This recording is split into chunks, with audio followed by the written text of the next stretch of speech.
Good morning and welcome to the webinar, PFAS, Past, Present, and Future, Forever Chemicals in Wisconsin, hosted by Wisconsin's Green Fire and Clean Wisconsin.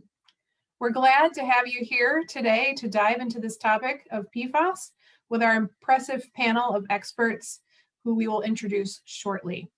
My name is Sarah Peterson. I am the Science Director for Wisconsin's Green Fire, and I'll be serving as today's moderator for the webinar. I'm also joined by Fred Clark, our Executive Director, who will be monitoring the chat and Q&A function and also helping with any technology needs.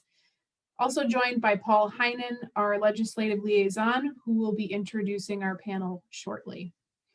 We'll be monitoring and collecting all of your questions during the presentations today, so please drop those into the Q&A function. And we will have a Q&A session directly following our presentations from our panelists. Today's event is being recorded, so if you have a colleague or a friend or a family member even that wants to check out our program, we will be adding it to our website early next week. We cannot see or hear you, but we can interact with you via the chat. If you have any technology issues, please use the chat function on the bottom left. If you have a question for our panelists, please enter that in the Q&A chat. And for those of you that would like to change the view on your screen, you can click the little view button up on the top right to change how you see the videos and the presentation.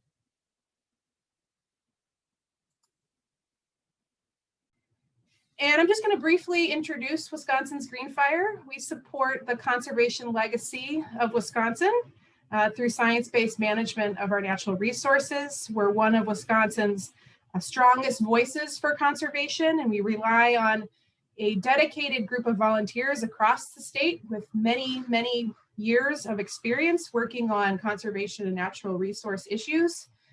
Many of which were in state service or in academia. We cover a wide range of topics, everything from climate change to wildlife management and water resources. And today we're going to be talking to you about PFAS, which is an emerging concern. And this is our website. You can join us. We have lots of ways in which you can engage, and we hope that you'll check us out. We deliver good science to Wisconsin policymakers and citizens through a number of ways. This includes oral and written testimony. We also do a lot of education of our policymakers and their staff on diverse conservation and natural resource issues. And we build partnerships, by attending conferences and engaging in very novel projects. And we have also increasingly been connecting with students and young professionals, which are the future of our conservation field, which is very exciting. Of course, all of these pictures were taken before COVID, so most of our engagement lately, as all of the panelists on this call have been remote. So I'm gonna now turn it, I also, before I turn it over to Carly to introduce Clean Wisconsin, just wanted to mention that in January, our organization released a report in our series Opportunities Now on PFAS, and we will be talking briefly about some of the key policy, budget, and executive action recommendations that we have outlined in the paper. So stay tuned for that. So I'm going to turn it over to Carly to briefly introduce Clean Wisconsin. And good afternoon, everybody. Thank you for joining us today. I'm a panelist, but I'm also introducing Clean Wisconsin. We are a nonprofit environmental advocacy group focused on clean water, clean air, and clean energy issues. We were founded almost 50 years ago on the very first Earth Day. We have about 20,000 active members and supporters around the state. And Clean Wisconsin really tries to employ scientists, policy experts, and legal staff to sort of bring everything together to protect and improve our air and water resources and advocate for strong science-based policy. So if you can switch to the next slide. This is just sort of a little background of how I think Clean Wisconsin works. All these things kind of work together for us hand in hand towards the same goals, We achieve victories for Wisconsin's environment, which requires strategic advice and assistance from our legal community. We know that there is a key role for science and research to provide facts and evidence needed for a leading voice in environmental protection. And a lot of our work is done at the statewide level in the Capitol and at state agencies to use all of these tools to advocate for environmental protections in our state. And that's a little bit about Clean Wisconsin. I can throw the link to our website in the chat so everybody can see it. And I look forward to a great discussion today. Thank you, Carly. Now I'm going to pass it over to Paul Heinen, who is going to introduce our panel.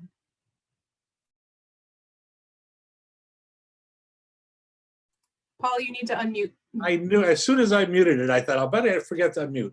Hey, everybody. Paul Heinen, I'm Green Fire's Legislative Liaison, and I'm going to introduce our 4 panelists today.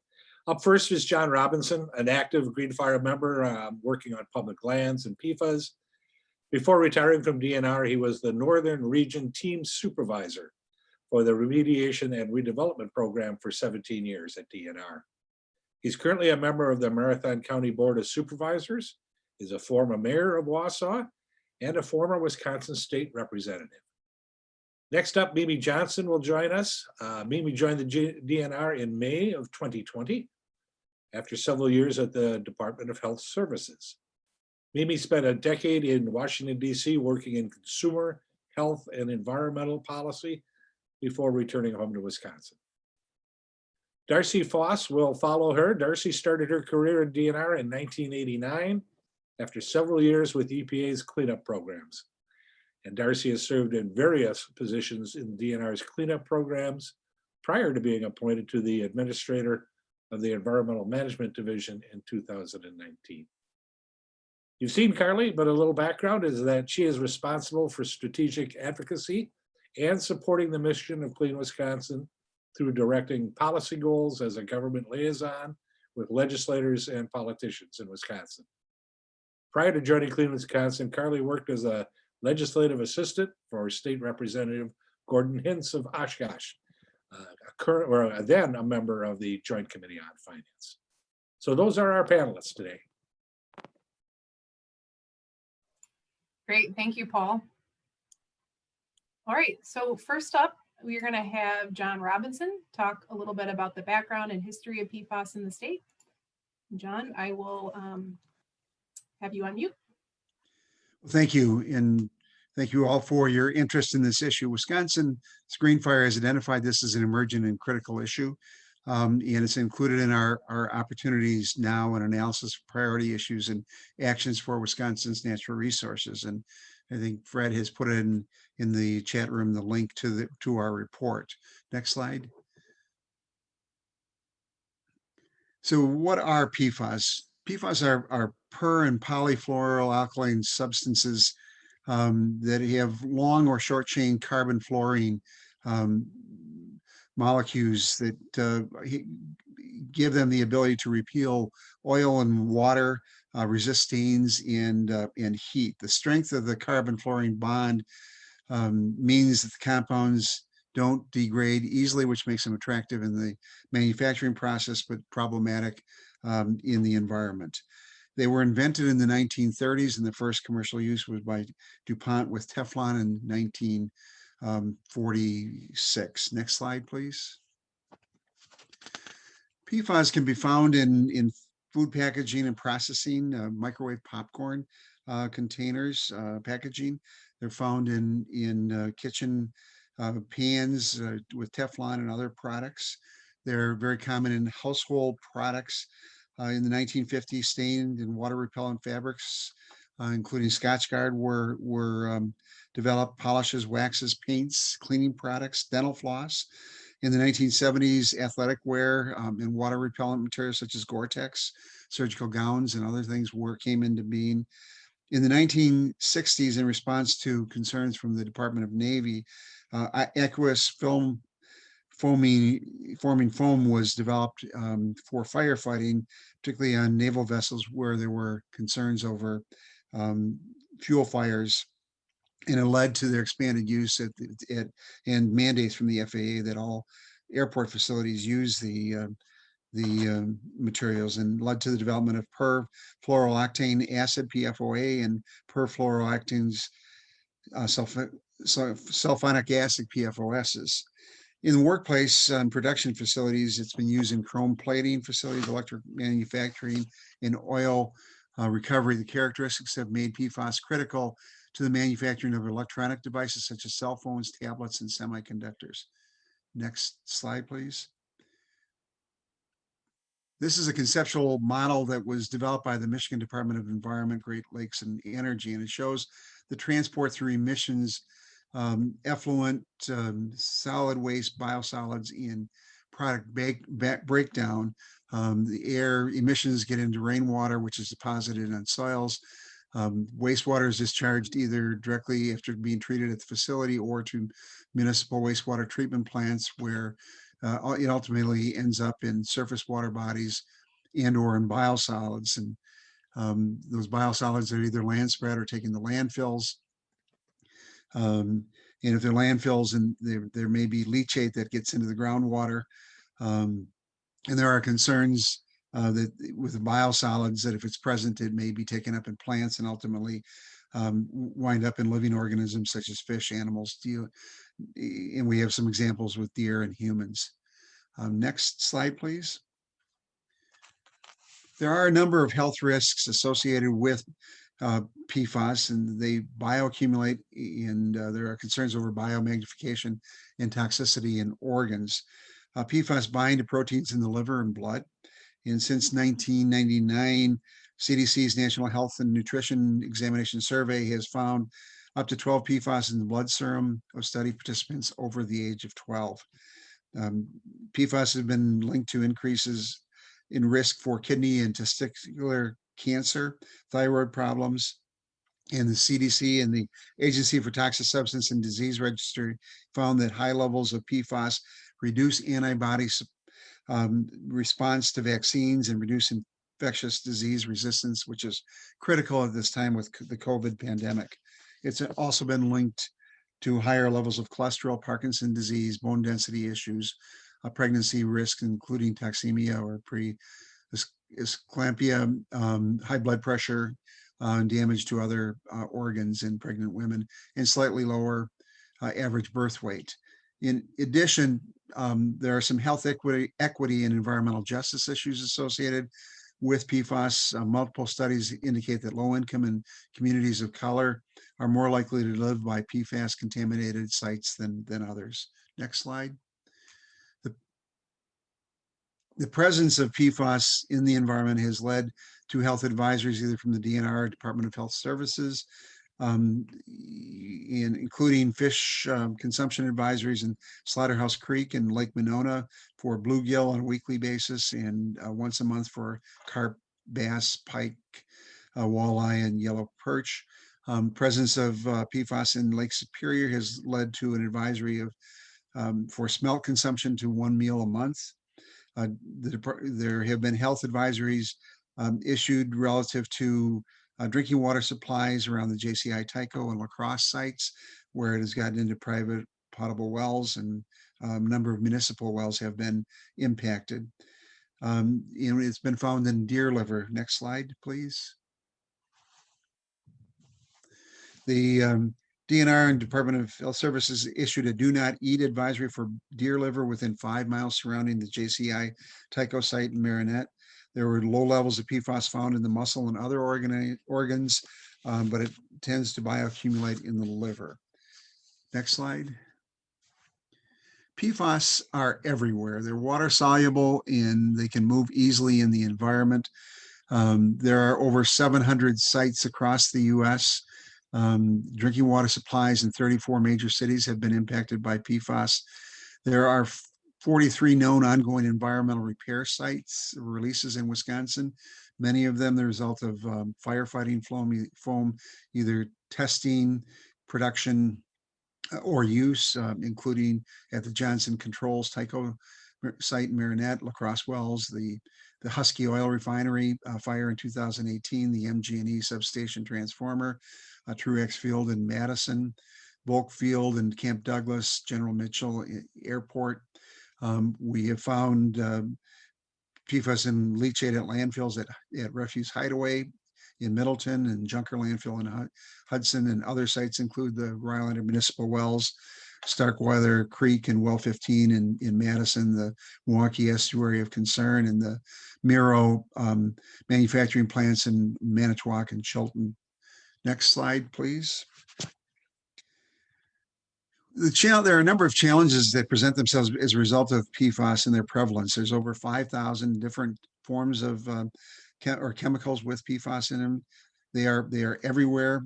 Even if the production were to stop today, the world would still live with the forever chemicals because of their unique structure. And even though there's been a reduction and shift to shorter chained PFAS, there still are issues that remain. There's emerging science. We don't fully understand the impact on human health and the environment. And the impact is at rates in parts per trillion, which makes it difficult to sample for and understand. There's also a lack of regulatory standards and regulations. EPA has been very slow to address the PFAS issue. While they've listed PFAS or regulated them under the Toxic Substance Control Act, they have non-regulatory health advisories for drinking waters at 70 parts per trillion, and they issued a lifetime health advisory for PFAS. They really don't have other standards, and they're working on that. But it's led to different regulatory approaches across the country, and in many ways we're behind the European Union and other areas in the regulation of PFAS. But the difference leads to different regulatory standards. Wisconsin began the standard setting with the Department of Natural Resources and Department of Health Services working together on developing drinking water standards for 2 substances in 2019, and with cycle 11 they're looking at expanding that to 16. And there's been discussion too about whether we have numeric arbitrary water quality standards or rely on narrative standards. The industry has had concerns and many times opposition to efforts to regulate PFAS. Manufacturers have voluntarily phased out PFOS in 2002 and eliminated PFAS emissions in 2015. On the municipal side, wastewater treatment plant operators and landfill operators are concerned that they don't generate the product, but rather treat it when it comes in as waste and or an effluent, in resulting in a shifting of cost to them. The industry has argued that the regulations are getting ahead of the science, which shows the need for additional research. They have also contended that they're overly conservative standards, even though science or some of the reports have indicated that there are impacts. And there's no sustainable approach or cradle to grave responsibility associated with its manufacture. The cost to remove PFAS from the environment is expensive. The Department of Defense has 400 sites, and they've estimated the cleanup cost will be in excess of $2 billion. And there's no proven or safe method for destruction, given their molecular makeup. They're persistent, and the current practices center on containment versus destruction. And while incineration is a method, there are concerns that it will generate emissions. So later in the presentation, I'll talk about what the opportunities are now. So Sarah? Thanks, John. It was a great introduction to PFAS in Wisconsin and what we're currently looking at. Now we're going to transition over to Mimi Johnson and Darcy Foss, who are going to talk to us a little bit more about what DNR is doing here in Wisconsin to address PFAS. Great, thank you, Sarah, and thank you, John, and thanks to Wisconsin's Green Fire and Clean Wisconsin for inviting us to join this panel today. So we're going to walk through, if you go to the next slide, we're going to talk at a high level about how you can get involved, what we're doing now, and some opportunities for the future. So how to get involved. So WISPAC emerged through Executive Order number 40. The governor established a coordinating council, which created the Wisconsin PFAS Action Council. This includes about 17 state agencies that collaborate on PFAS activities in Wisconsin.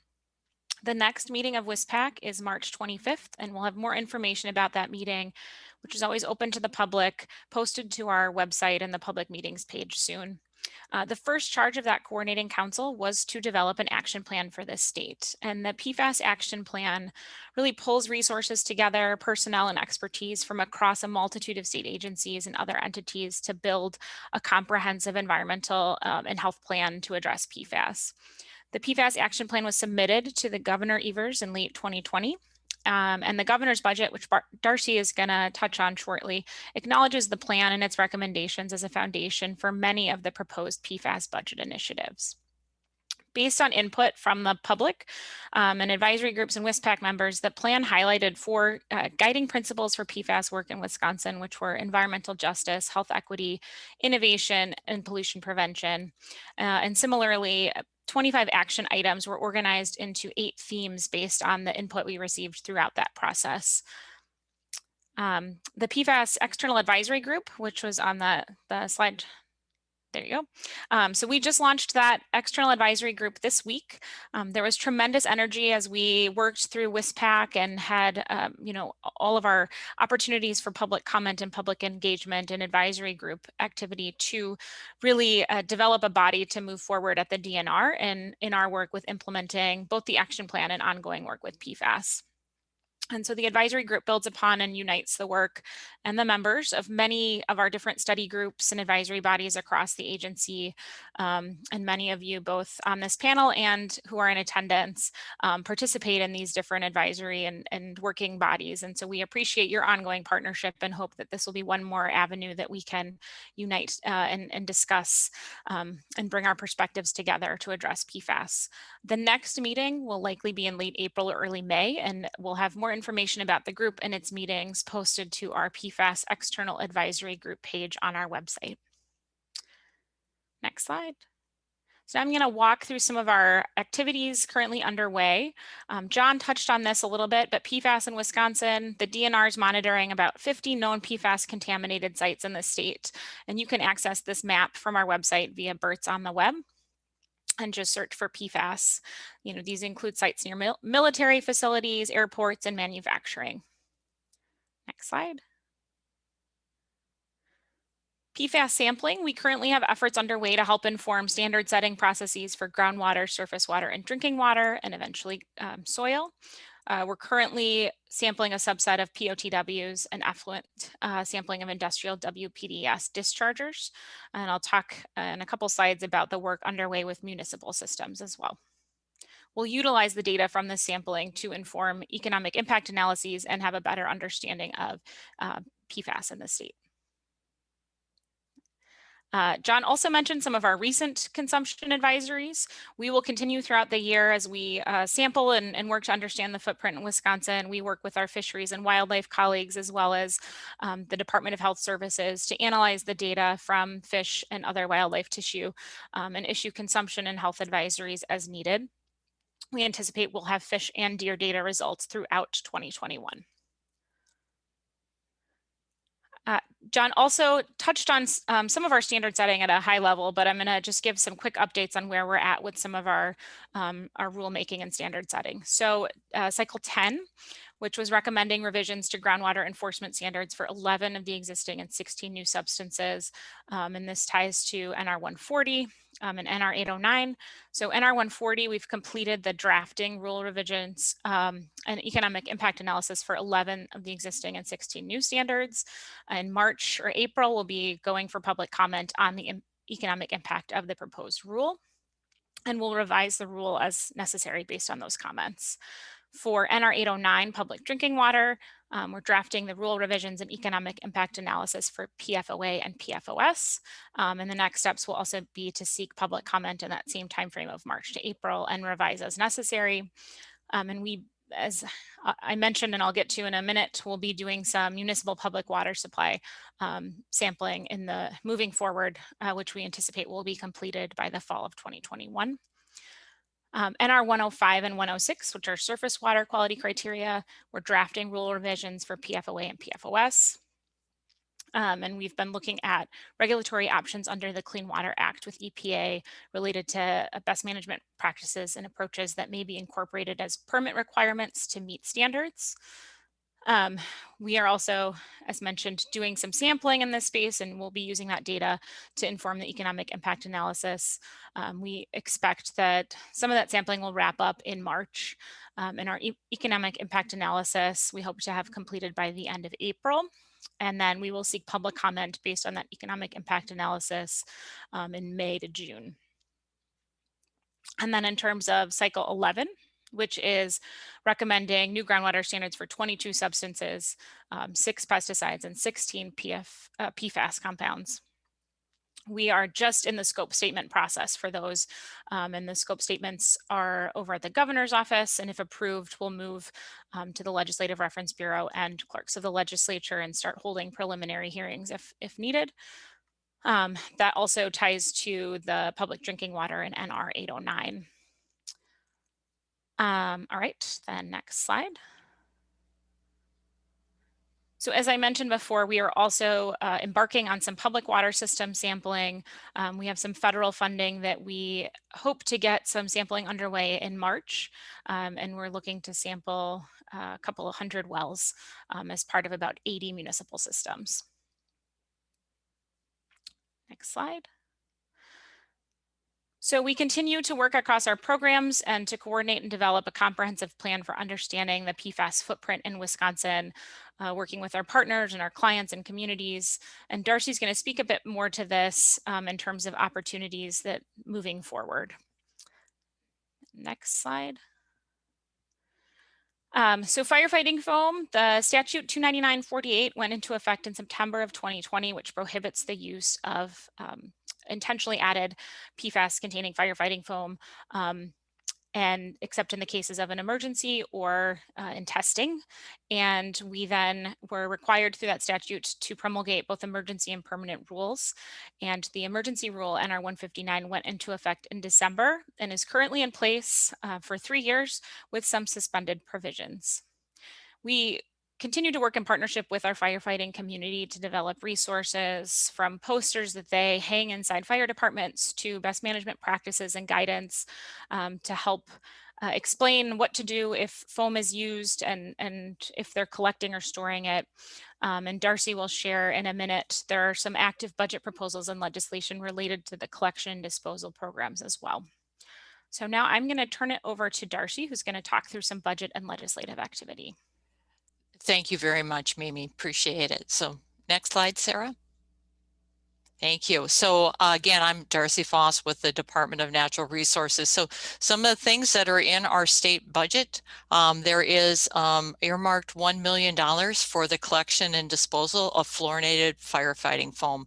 The Wisconsin Department of Natural Resources, a little over a year ago, did a survey in cooperation with our friends in the local fire departments to see what kind of foam they had with PFAS, how much of it was expired, how much they wanted to get rid of, how much might be still there that they're using. And so this fund, this money would be used to hire a consulting firm to go out and collect the unwanted PFAS foam from our local fire departments and to properly dispose of that, like some of our other states, such as Michigan and some of the states in the northeast part of the country have done. Also, to make sure that a key component of Governor Evers is clean drinking water for all. And I know that 2019 was the year for clean drinking water, but it's still our goal still continues. So we would like to, like other states like Ohio, Indiana, Illinois, and Michigan, and Minnesota starting as well, make sure that our public water supplies have been tested for PFAS, and that if we need to make certain corrections, that we can do so. So there's money earmarked in the budget to make sure that we are testing all our water supplies for PFAS.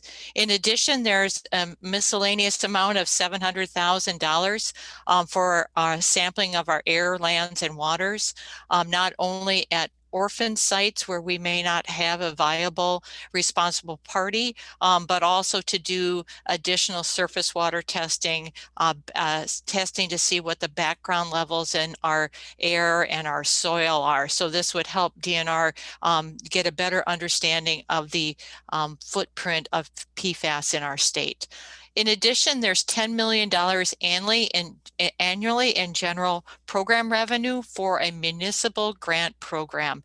And this is something we have really heard from our communities that have been impacted by PFAS, in some cases, particularly the firefighting foam, to help out at some of our municipal airports around the state would be where this grant would match up well. In La Crosse, Rhinelander, would help out in Peshtigo and Marinette and Milwaukee and Madison to investigate, treat, and dispose, to sample private wells where it's questionable who is the responsible party. They may be on the fringe of the groundwater plume and we're really not sure. So there would be a grant available. And also, if the $1 million for the firefighting foam collection runs out, this would be an ongoing source of money as fire departments start to transition out of fluorinated foam.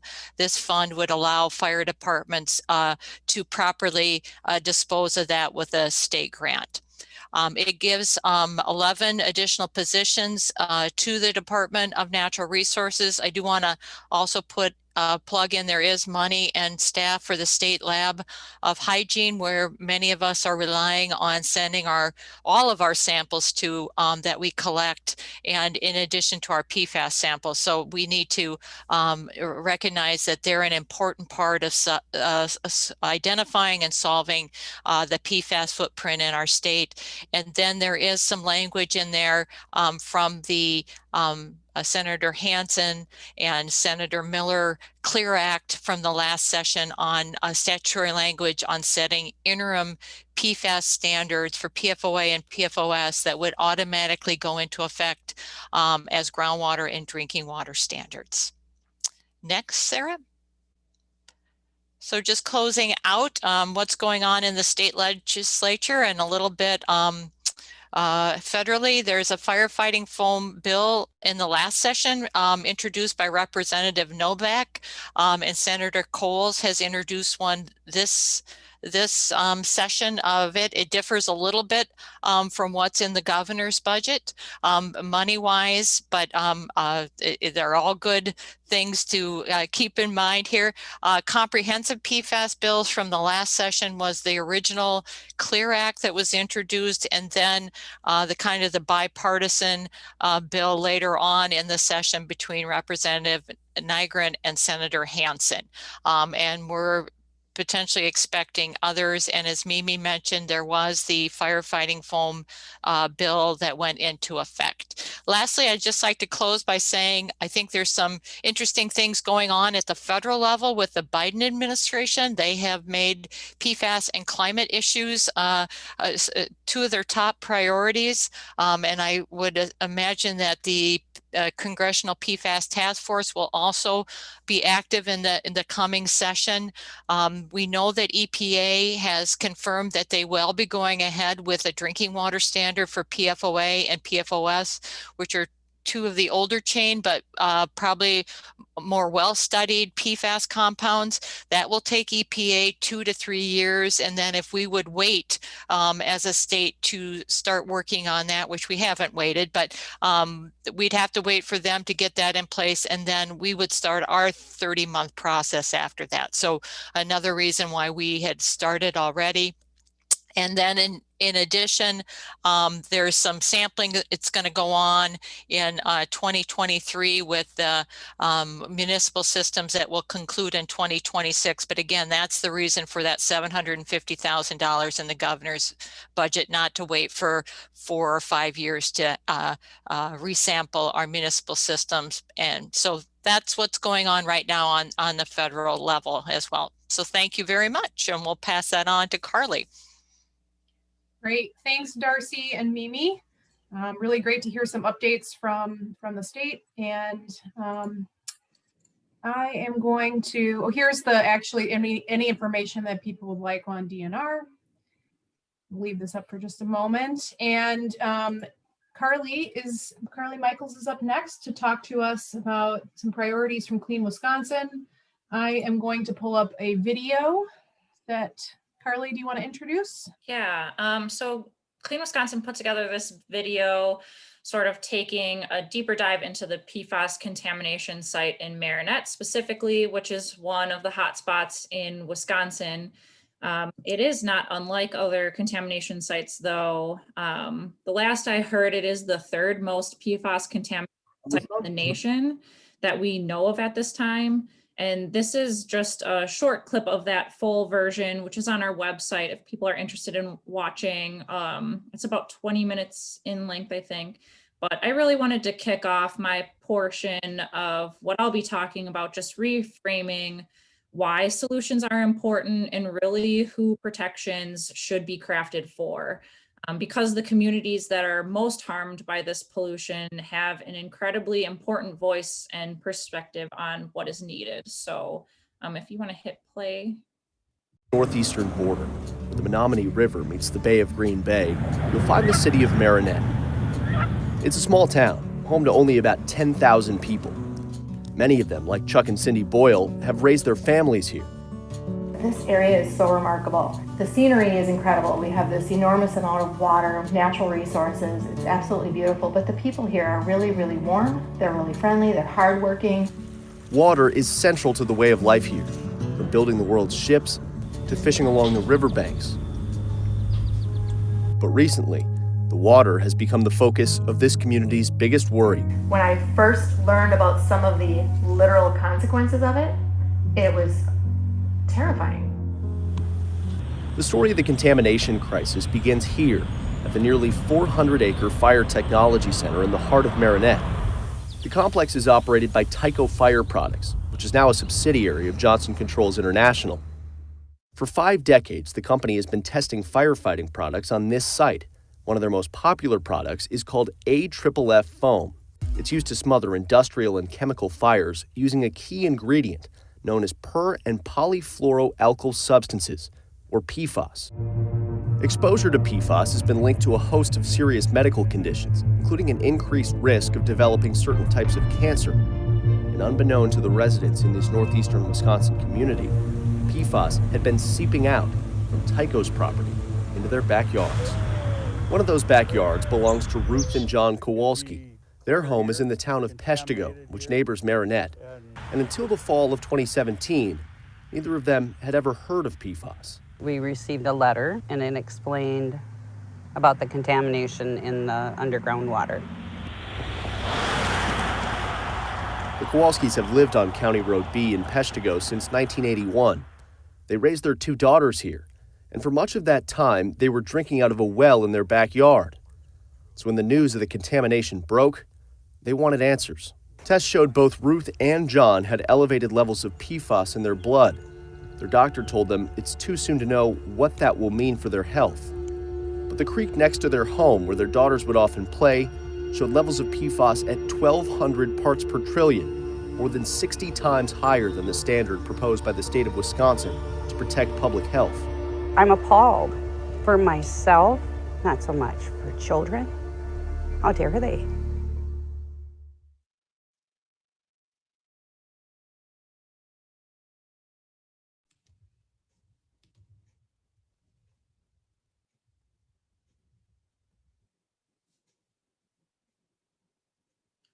Okay, so what I'm going to mainly be talking about is recommendations, solutions, and really who we're advocating for. And that is about limiting harm to best protect public health. And really public health should be the priority when we're thinking about contaminants in general, but especially PFAS. And you can see in this graphic, it's from the year of clean drinking water, so a couple years old now. But we tend to think about and measuring solutions against is if that solution provides access to clean drinking water immediately when people need it. Does it reduce pollution, and is it protective enough to prevent the pollution from occurring? And are there enough resources to the people that need it to do their jobs to enforce it, clean up the problem, and for PFAS especially, things like testing. And one example to use this graphic is the only PFAS related protections that we have right now in the state is the ban on firefighting foam containing PFAS that Mimi mentioned. And really, if you're measuring it against this access, prevention, and resources type scale, it only gets at that prevention piece, and in a very limited way, because it only looks at one source of PFAS exposure and bans that. Next slide, please. So what I'm going to be mainly talking about, here's a little outline, is addressing PFAS contamination. Because of its prevalence in the environment and our bodies, we really need a multi-pronged approach. So like I keep saying, it's about public health and helping those communities most affected. We need to ensure that people have clean drinking water. Living off of regular bottled water deliveries is not a sustainable solution. We need to continue testing drinking water supplies for PFAS contamination to identify the scope of the problem. We need to set standards, which is a necessary component, especially in surface water, groundwater, and drinking water. Once we identify the contamination, we really need to get at cleaning it up. And then again, all of these things and many more need to come together to truly be a comprehensive and meaningful solution. Next slide. So I'm just going to go over some of the public health impacts. It's already been mentioned, the serious public health impacts, so I'm not going to go over that. To put some, more specifics around the cost of public health, there are a couple studies out there that do this, and I have one highlighted here. This study analyzed PFOA, so one PFAS substance attributable to low birth weight births in the US over a 10-year period, and identified a direct cost of $13.7 billion, which included hospital costs, lost productivity, a variety of longer term outcomes. And you can see just how costly PFAS is to public health and how it can add up over time. And it is just looking at low birth weight births, which, as a reminder, is just one of the listed public health impacts. And in this slide, I think, can you go back? Thanks. It is important to recognize who is most impacted by these costs. And like many environmental contaminants, there are environmental justice considerations that must be taken with PFAS. So low income and or communities of color are more likely to live closer to industrial contamination sites. And such sites are likely sources of PFAS contamination. And so this graph here on the right, you can see a report from the Union of Concerned Scientists specifically looked at PFAS contamination sites and found, they looked at the state of Michigan, so our neighbor here, that nearly 50% more people of color and nearly 50% more low-income people lived within 5 miles of the state's 23 PFAS contamination sites. And so I'll talk about fishing later, but that's in terms of recreation, but some underserved populations are heavily dependent on subsistence fishing. And as we know, PFAS bioaccumulates in wild fish, and fish in contaminated areas will also have even higher levels of PFAS than fish in other areas. So you can see how some communities are getting exposed to PFAS, potentially at very high levels from multiple different places. And lastly, I'll say that the interactive effects of PFAS exposure with other environmental contaminants like lead, for example, will magnify the impacts of either exposure independently. So we know that contaminants like lead disproportionately affect communities of color. So you can see how some of these communities are just increasingly being affected by not only PFAS in multiple sources, but also multiple contaminants. Next slide, please. So besides public health, there are a lot of other ways that PFAS impacts local communities. And one of those ways is home values. And a report from the state of Minnesota in their legal action against 3M looked at the impacts of PFAS contamination in the Minneapolis-St. Paul area. And they found that home values were reduced by 7.3% in Oakdale, which was the main contamination area. And you can see in this example, the specific home value numbers that are just substantially decreased. Next slide, please. And another thing other than public health is recreation. And I don't want to spend a ton of time on this because it's already been touched on, but that same 3M study looked at recreation and found a 3 to 6% decline in visits to parks following the introduction of a PFAS advisory. And they did a study that estimated the annual impact was almost $3.9 million in damages to recreational anglers due to this PFAS advisory. Next slide, please. So one of our, the theme, I think, running through a lot of our recommendations is clean drinking water.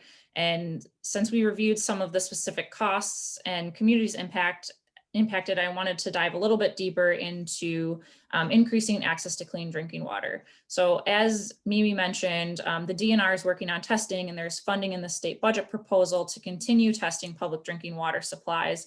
And this is really important because it provides household security. So people have the right to know what's in their water and feel secure that their drinking water is safe coming out of their tap. I think increasing testing will also help us understand just the scope of the contamination problem in the state and understanding where and to what degree we have PFAS pollution in our communities. And we really need Wisconsin data to better understand how to address, start coming up with solutions. And doing testing is really the first step in getting people clean drinking water.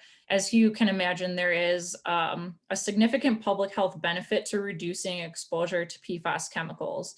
And we are not reinventing the wheel here. Our neighbors have done this. I continue to point to the 3M contamination in Minnesota as an example. And here again, you can see that they looked at reproductive outcomes in people with water from Oakdale's public water system and compared that to people drinking public water in other unaffected areas, both before and after they installed a treatment system. So following the treatment installation, residents showed better reproductive outcomes and did not have increased risks of preterm births or low birth weight births. And risks in other affected communities that did not install the treatment system still remained elevated. So it shows that installing treatment to address PFAS in drinking water will improve reproductive outcomes. And it provides evidence that addressing the problem does in fact improve public health. And that all starts with testing and identifying where this contamination is in our state. Next slide, please. And similar to what others have said is that we really need to set standards.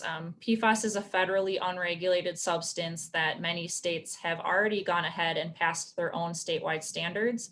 In Wisconsin, as the DNR mentioned, there are 3 current efforts to set standards for drinking water, groundwater, and surface waters that are important and should be supported.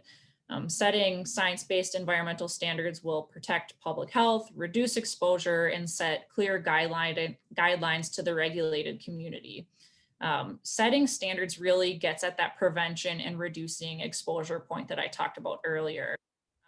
And I talked about the cost of PFAS and inaction, but there are definitely costs that come with setting inadequate standards and performing inadequate cleanup efforts. So these actions really need to be science-based and supported with adequate resources. Next slide. And another recommendation that we've all sort of touched on a little bit is cleaning up PFAS contamination. It's important to do that in a way that scientists recommend is best to protect public health, with the goal of all of these efforts. We must be mindful and realistic about the resources that will be needed to accomplish this effort. And cleanup really needs to take a collaborative approach that, there's technical information sharing, resources need to be available to conduct appropriate research for treatment and disposal. The staff and the boots on the ground for those people doing the work needs to be supported, as well as local governments and municipalities participating in cleaning up and doing this remediation work. And next slide. Thanks. So the last thing I want to emphasize in my last slide is why a comprehensive solution is so important. So when you look at a problem like PFAS contamination, it seems to impact many, many things like land, waterways, public health, different products you buy, industry operations, home values, recreation, like I mentioned. So implementing solutions will require that all stakeholders sort of come together and work together, including community groups. It's really important that those people most impacted are represented and a part of the process. So there are some great things out there to look at and rally around, and it really does all start with advocacy, grassroots work, and reaching out when possible to support these various PFAS protections. And some of the things have been mentioned already. The DNR worked on this PFAS Action Plan that has a ton of great recommendations in it. It's a roadmap for where we need to go and things that we need to do on PFAS at all levels. Greenfire has their list of recommendations that they mentioned. There's legislation that unfortunately did not pass last session, but was seen as more of a comprehensive option. The CLEAR Act, it looked at multiple different PFAS substances across different media.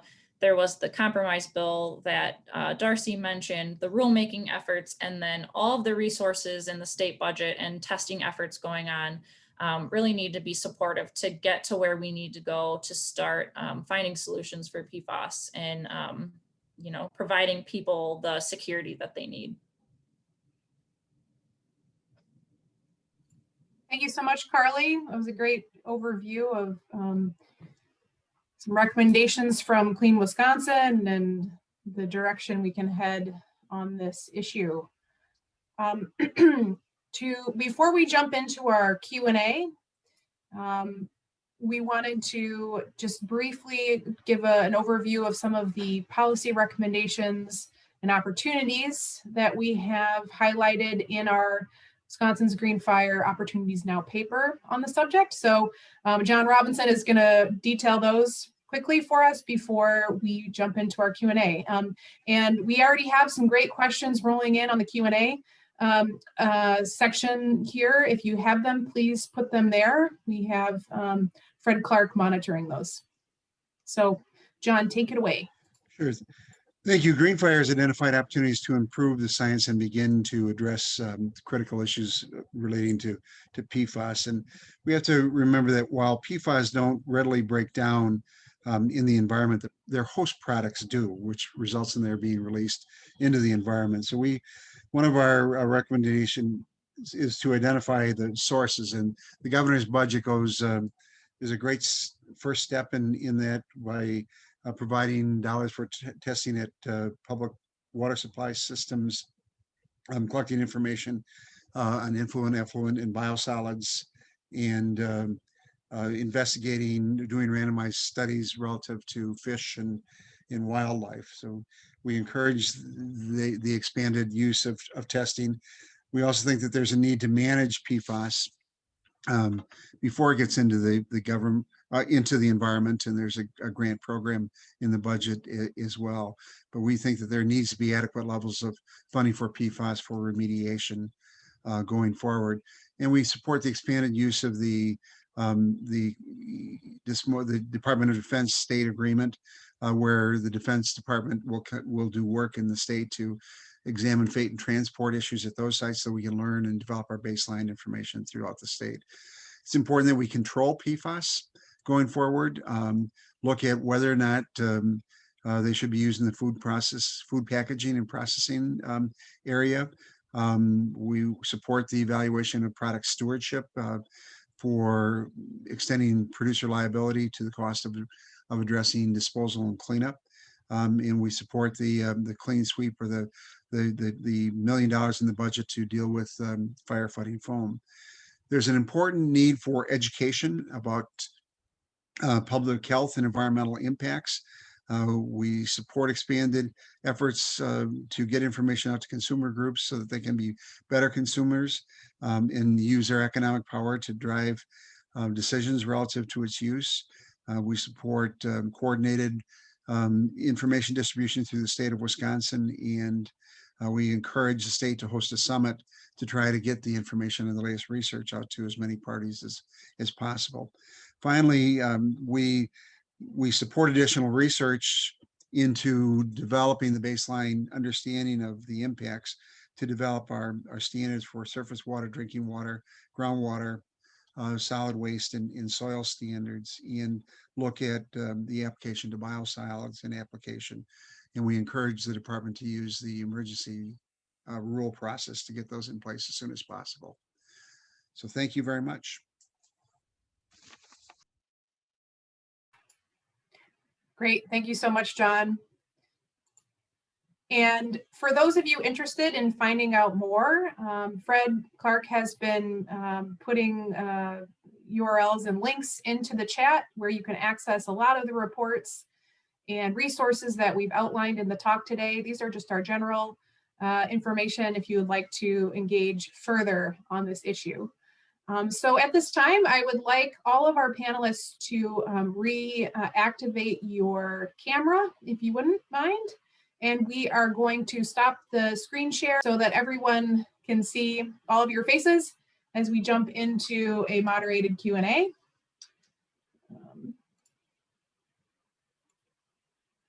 So I am going to actually start it off, and we have a lot of great questions coming in. I am going to start off with a question for Carly. You mentioned the need to include community groups more in this discussion. Can you talk about why this is important and what is being left out of the conversation when they're not at the table?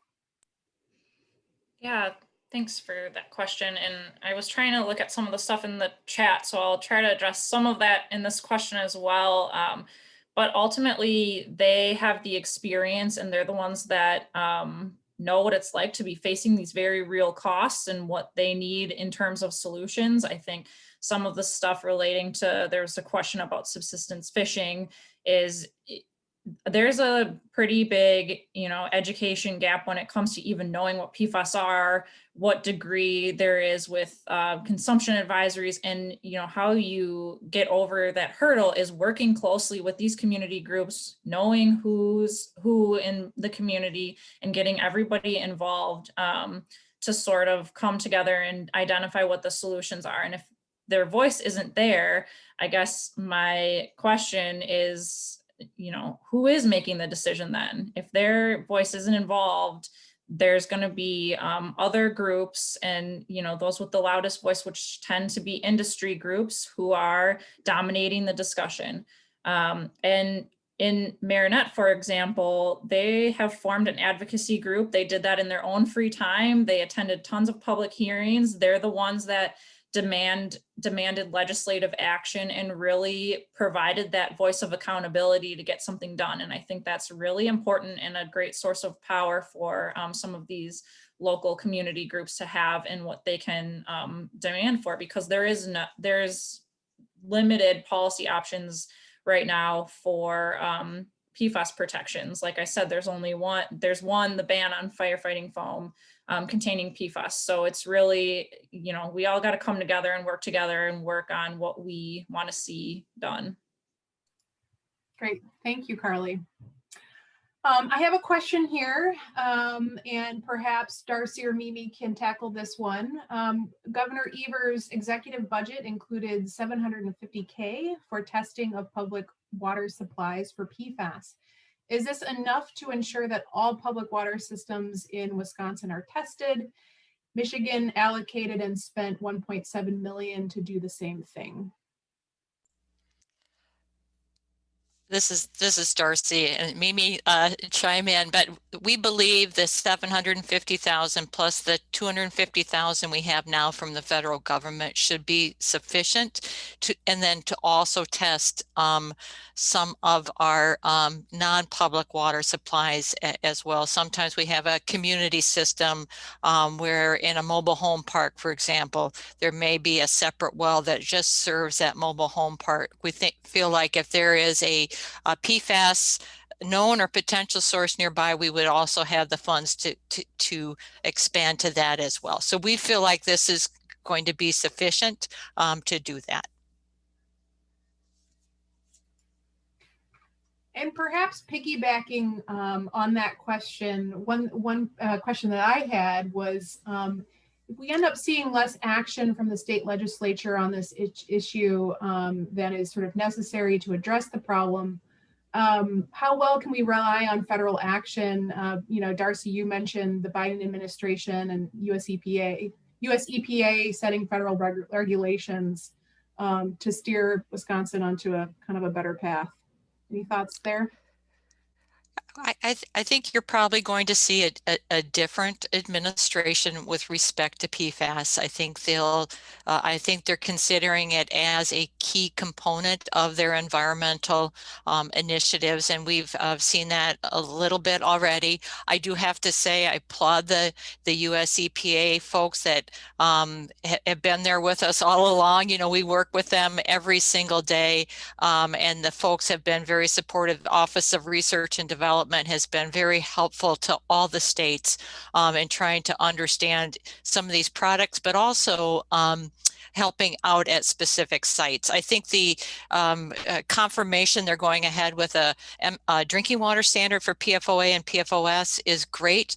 I think you may see Congress hopefully moving ahead and through legislation, making PFOA and PFOS a hazardous substance, which would then make it eligible for Superfund action, not only the Superfund Trust Fund, but also the brownfields money, the federal brownfields money that goes out to states and local governments right now really can't be used to assess and clean up a PFAS site. And that would thus make it eligible, that redevelopment money, which is critical to many of the areas, particularly the environmental justice areas that Carly mentioned, that would be huge. So I think those kind of things are, I'm hoping, around the corner for us. And as we've made tremendous progress in the last 18 months as a state, I see EPA making tremendous progress here as well. I think you've got a lot of committed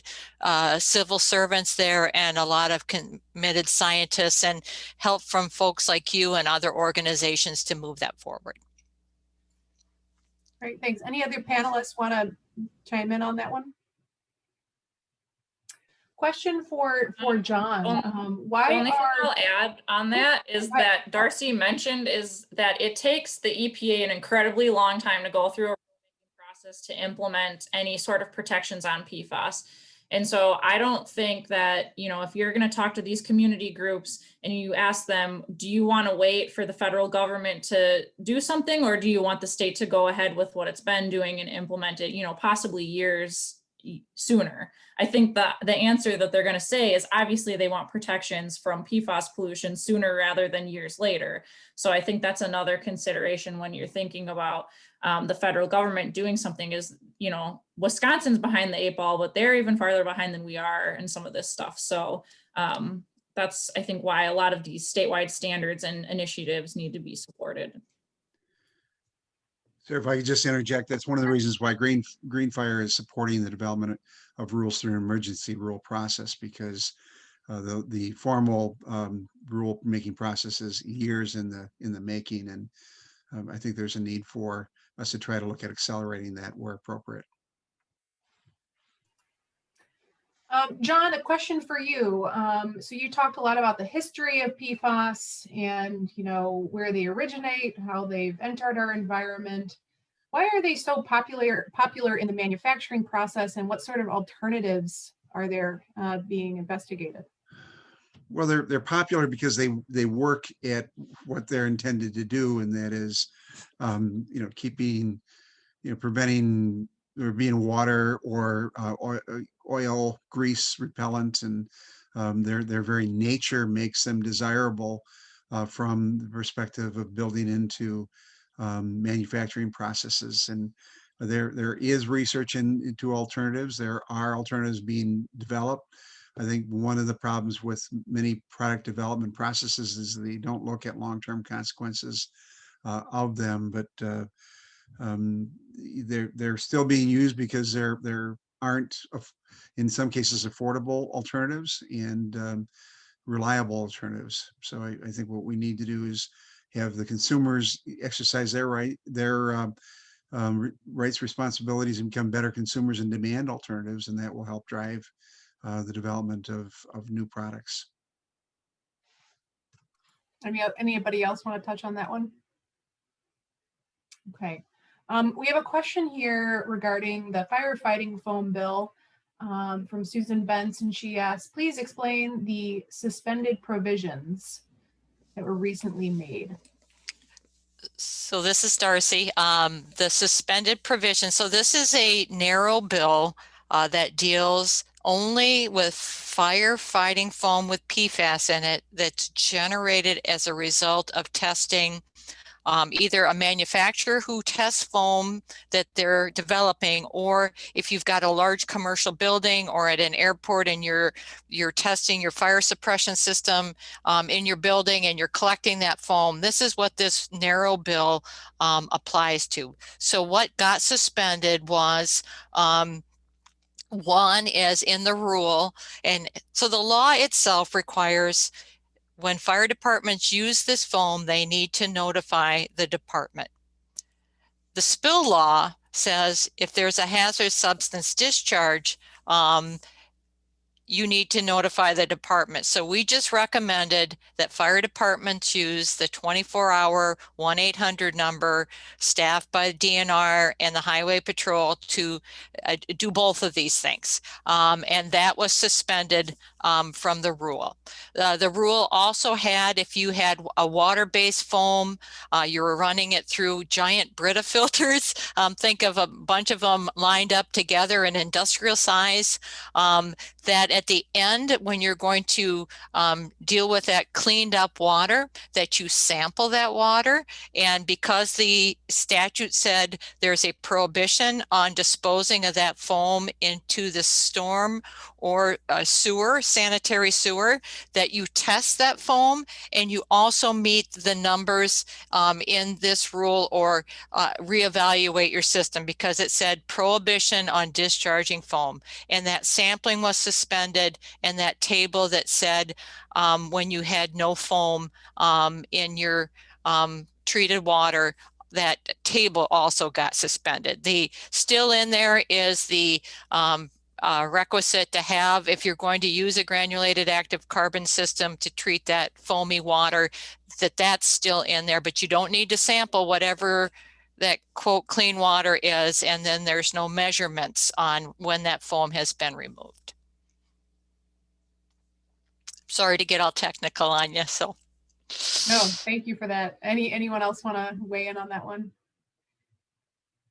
So and here's another question. It's you know, to the best that folks can comment on it. This is from Cindy Carter. She says, I heard yesterday that the WMC filed a lawsuit against the DNR for trying to protect us from PFAS cleanups and regulation. What are your thoughts on that?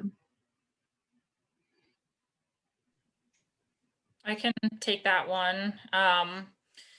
You know, I think this action by WMC is not at all surprising, given how they have been fighting almost every attempt to get any sort of protections from PFAS contamination in Wisconsin, including, you know, what Darcy was just talking about, the ban on firefighting foam containing PFAS. They were one of the main opponents and proponents of taking out some of those suspensions relating to treatment and testing. And, you know, all of these discussions we're having about protections on PFAS has been met with serious opposition and influence from them. So, you know, this isn't surprising, but I think ultimately what it gets down to is that it's important that the DNR and those enforcing and trying to do the cleanup is able to do their jobs to protect Wisconsinites from these harmful chemicals. And without any protections and all of these continued delays, public health continues to be impacted by industry PFAS users, and they keep demanding weaker protections, you know, ultimately in an effort to protect their own pocketbooks and regulate themselves. And I think we just need PFAS protections, and we're going to keep seeing these fights pop up anytime we talk about them, because, you know, to what John was saying before, industry uses these chemicals a lot and they're not regulated. And I think that we as consumers and grassroots advocates need to start demanding alternatives and some sort of accountability for some of the stuff that's going on. Anyone else want to weigh in on the recent lawsuit? So there's a question related to the 11 FTE permanent positions. Perhaps Mimi or Darcy, if you want to touch on, what will those positions be doing?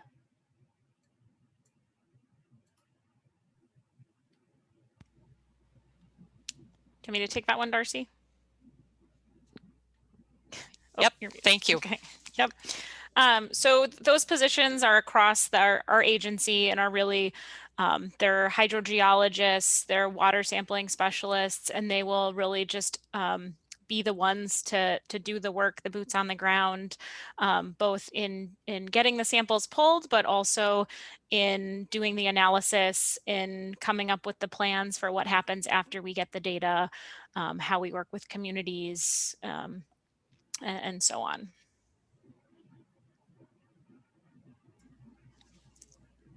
So this is Darcy. I think PFAS is, we're rising to the occasion, but it has been based on existing resources at the DNR. We have 2 researchers who are doing a great job researching, but they're really not boots on the ground out in Marinette and Peshtigo, reviewing technical reports, helping community members at listening sessions, writing rules, working with our other states, working now more closely with the US EPA. So we feel like we can even move this thing further if those resources are available to us. We've got fisheries issues and lots of the deer issues. So all of these things we are trying to do the best we can, pretty much with existing resources we have. And I think we could really move the needle further if those resources were available to the DNR. Great, thank you for that.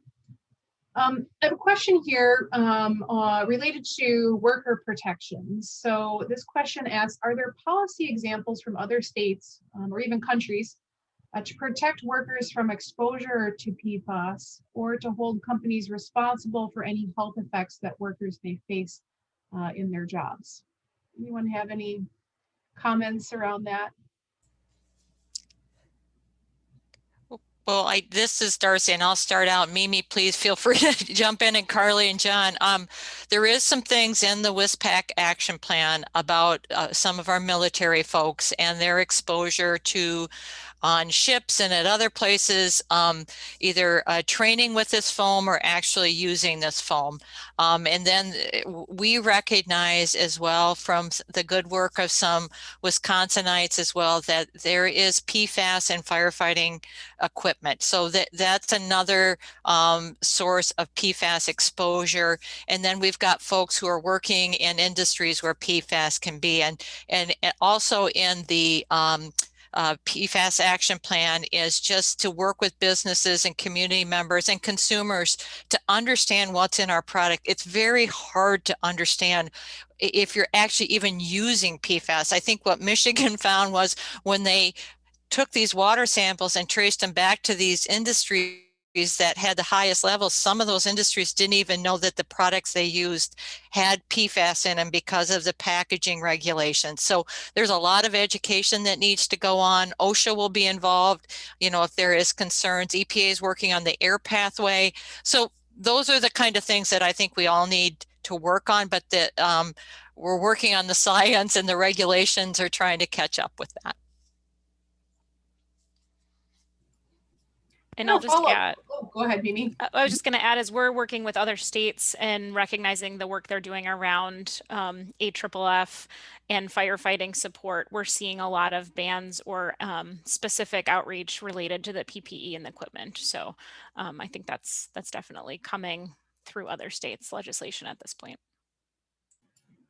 I have a follow-up question, something that you started touching on, Darcy, related to education and just the sheer number of products out there that can expose people.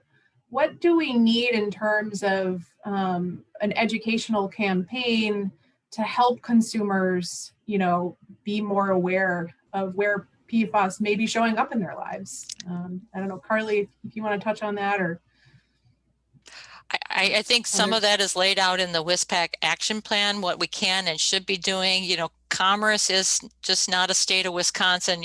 Products just don't move around within our state. They move across state boundaries. They move across country boundaries. And so that it really becomes a challenge, I think, for the Biden administration on how they would like to handle that. Some states are banning certain things. I think New York just is saying 4 years out, we're not going to have PFAS in paper products. So some states are moving ahead, but we really do need more of a global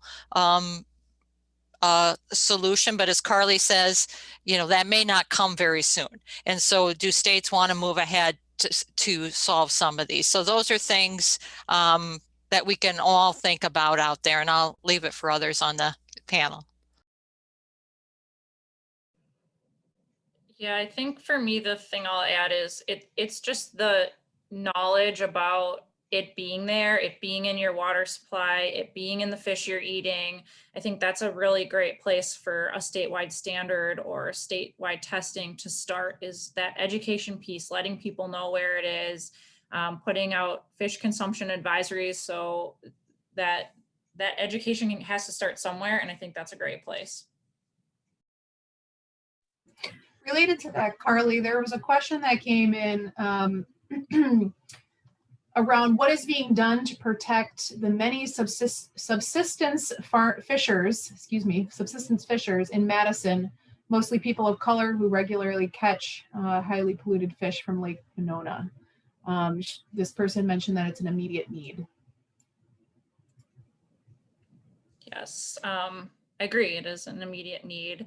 I know that the Midwest Environmental Justice Organization has been working on this for years. I unfortunately think they just disbanded this year, but their whole work was focused on educating communities, reaching out to communities where they are in their language, getting this information to them, I think is really important. And I don't know off the top of my head more specifics around that. Maybe John or Darcy can add anything, but I think it really is about doing the testing, putting up those advisories so that they know, and making that contact and that personal connection to get that community grassroots relationship started and start the education around where PFAS is, how much is in there, and what you should and should not be eating or drinking. And I think if you look where we've been as a state, and I think the DNR has done a great job with the resources that they've had, but it's been targeted to areas where there's suspected PFAS releases.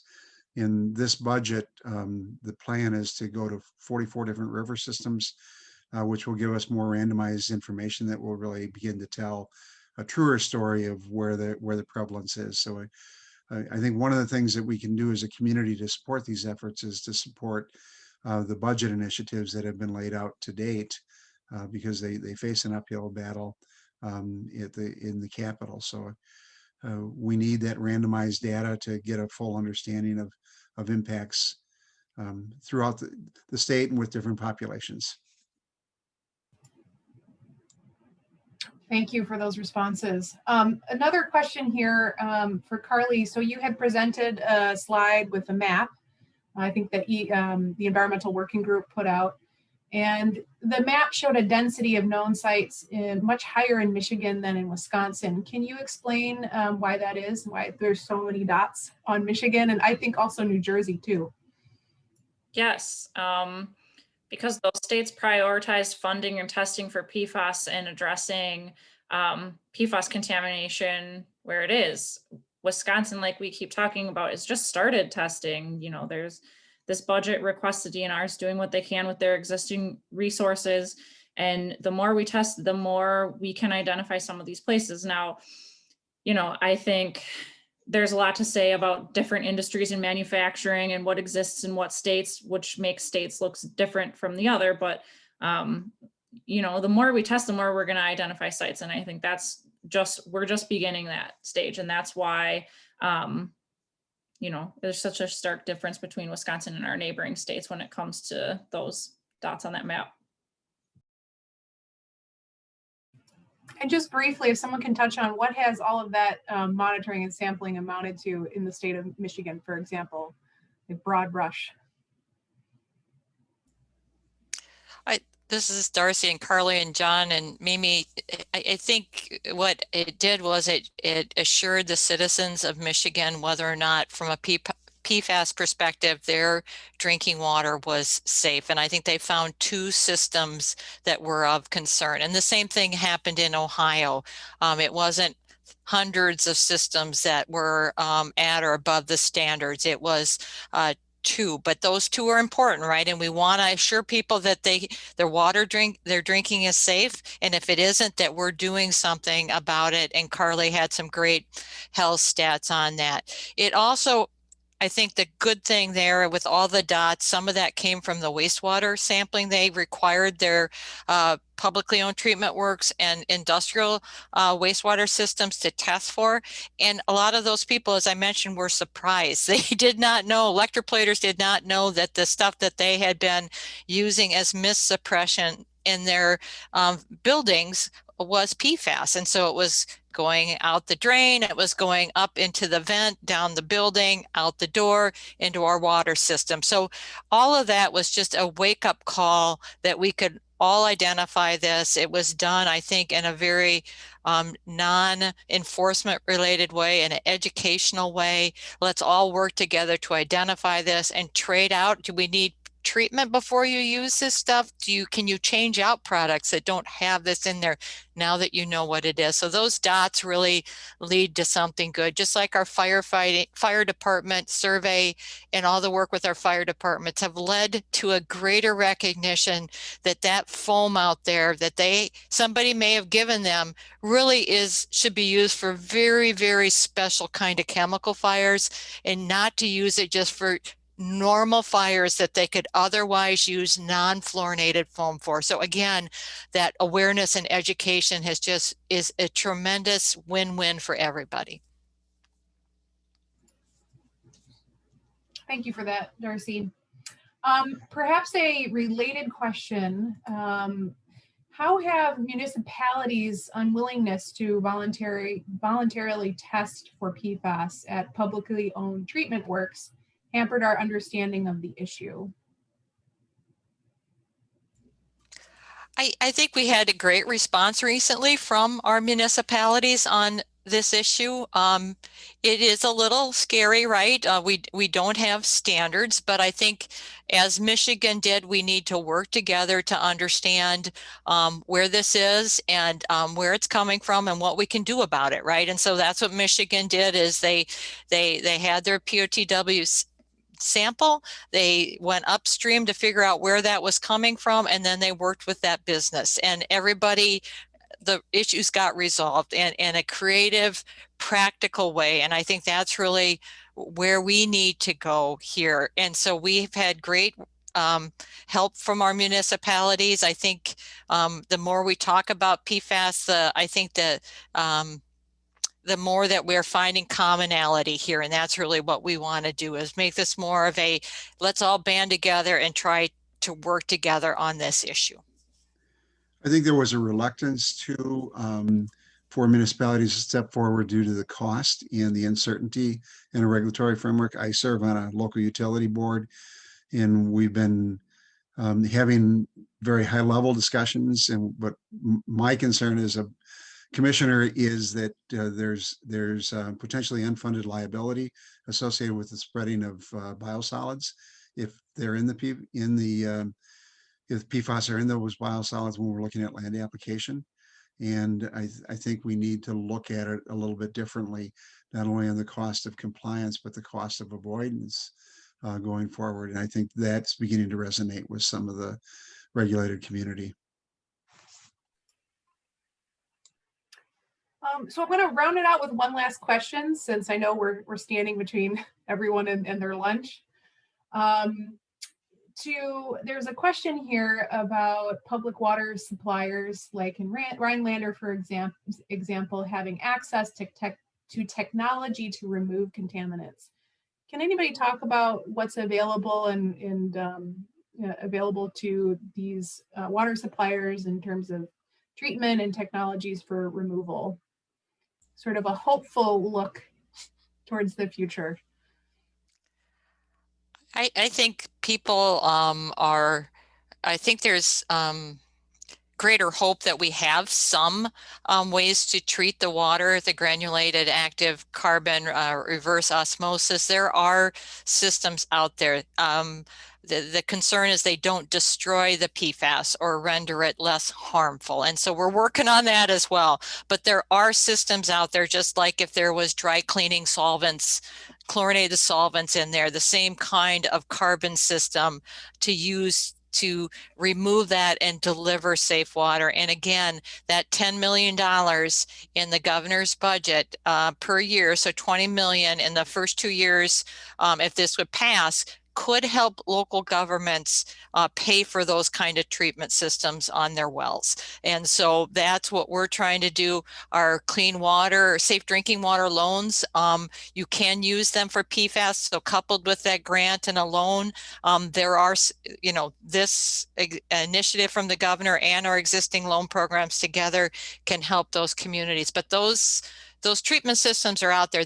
We haven't got to the destruction part. And that's really where we need industry and EPA and all of us to work together. Any of our other panelists want to touch on that? Thank you. Well, we'll close it out here. I just wanted to thank you, all of you who called in today and participated in this webinar, and to all of our panelists for a really great discussion. I think we covered a very wide, different facets of this topic, and look forward to seeing you again on another webinar. On behalf of Wisconsin's Green Fire and Clean Wisconsin, thank you again, and we'll look forward to chatting with you and engaging with you further. Bye-bye. Thanks.